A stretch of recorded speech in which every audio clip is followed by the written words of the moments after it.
Welcome to our first sort of demo within the digital space.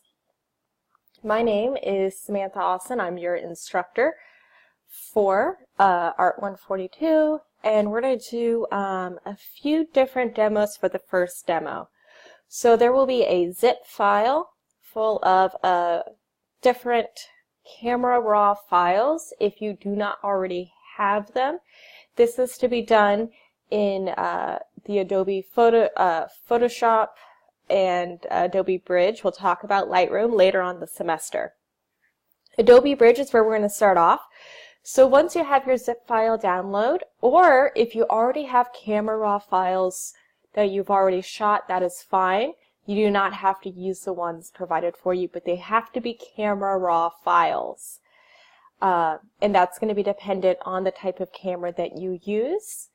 Not all cameras shoot camera raw, that shoot have manual edits, but we can edit camera raw in for JPEGs as well.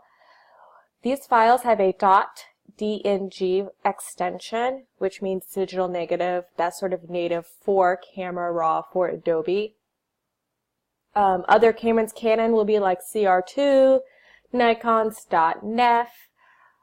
So there's several different file formats available. So you have them already downloaded, and we're going to open up Adobe Bridge. And if your Adobe Bridge isn't quite looking like this setup, you can kind of see breadcrumbs of where it's located. This is my hard drive that I found going from computer, and you can kind of click on your file formats. As you see, I'm fairly organized.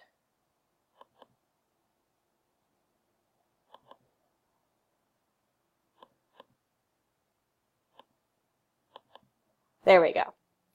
So these are already named, and we're just going to kind of talk about the preview of the workspace. So your layout may not look like this. I'm on 2019 version. You may be on 2018. You may be on Adobe Bridge CS6, different versions of it. So keep that in mind. You may not look exactly like this. Adobe Bridge isn't so much a program for editing, but it's sort of a file organizer, and I think that's really awesome. So that means I can organize all my files, I can rate them, I know where they came from, I can rename them, and do a few other functions. When I first started off, I was very like, Bridge is weird, it makes no sense, what do I do with it? But now I've learned that it's really just a file organizer. You have Finder if you're using Mac, File Explorer if you're using Windows, and that sort of organization. But I think this is great. You can get details. I get the EXIF data, which cameras will write into your files. So I can see what this was shot at. So ISO 100, shutter speeds 1/100, f-stop. The aperture is 5.6. It was auto white balance, center evaluation, how big it is within the files, the dimensions. And sometimes there's extra information for the exposure. So this was an auto exposure. This wasn't manual. I can definitely get that information from here. I can see what lens was used, the maximum aperture available on the camera, white balance, what camera it was shot with, even down to the serial number to kind of have all that information. And it's really great when cameras tell you this. So this was shot in manual and had a manual white balance.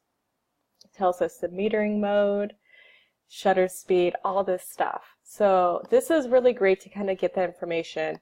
And this is also written on JPEGs. So you can learn a lot about what a photographer did to shoot something based on this information.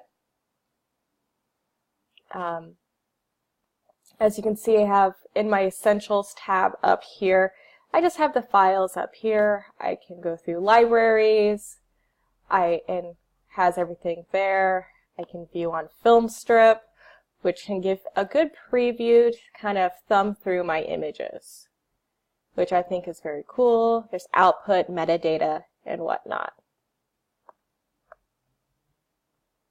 So what I think is really great is actually narrowing down your images. So we have a lot of very different images here, but we can rate them with stars. So you can see we have stars here, so you can just quickly click a star.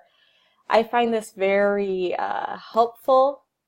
So let's say I shot 100 images in one day and I'm shooting a model. So I have to edit down, process to figure out what were the best shots and worst shots. I don't delete anything. You should never delete anything, but you know, you can rate them like so. You can go up to label and you can rate them like this. You can completely reject and throw it out of your picking, and you can go to view, sort, and you could sort through other things like date created and whatnot, but we can sort through rating. So all the ones you've rated would be over here. You can sort through other things as well. You can also add keywords. So I'm going to actually jump from Essentials, Windows, Keywords panel is here. And you could actually tag your folders. So I could say, you know, this is people, and this is sort of like tagging everything to kind of keep everything together. So let's say you shot a wedding, and you want to say this was groom's party. So you can even do this plus sign and write Sally and John's wedding, and then add like, and you can click on this, and you can even click this down here and add like groom's party. And this is a good way to kind of narrow it down. So you have all the grooms together, you have candid shots, and then I can give these tags,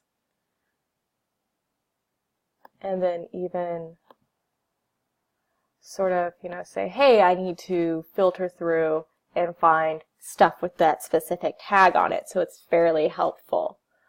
So our next video, we're going to jump into Camera Raw. So have some fun to kind of play around different settings. You can even click on file names to rename them. Have some fun with all of that, and we'll see you in our next video.